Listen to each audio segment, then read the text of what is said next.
మీ అన్నయ్య business trip మీద అదేదో ఊరెళ్ళి బ్యాంకాక్ వెళ్ళాడు.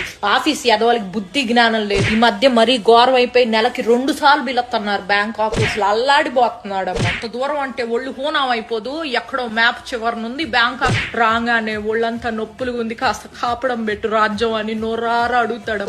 అల్లాడిపోతున్నాడు.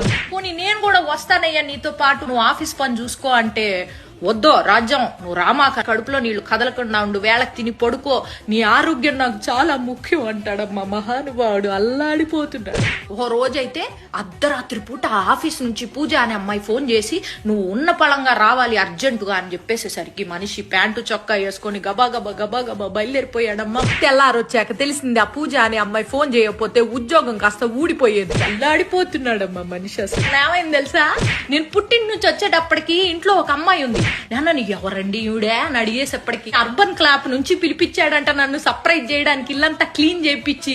కాకపోతే నేను వచ్చేటప్పుడు మరి క్లీనింగ్ ఏమీ చేయలేదు, మరి టైం అయిపోయిందో ఏమో గానీ అల్లాడిపోతా ఉంటాడు ఎప్పుడు చూసినా.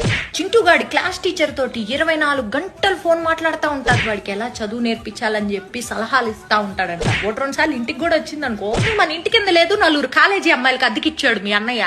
ఎందుకండి అంటే వయసులో ఉన్నారు, అర్ధరాత్రి ఏమన్నా అవసరం వస్తుందని చెప్పి కిందకి వెళ్ళి నేను హెల్ప్ చేస్తానని చెప్పి మహానుభావుడమ్మా. అల్లాడిపోతా.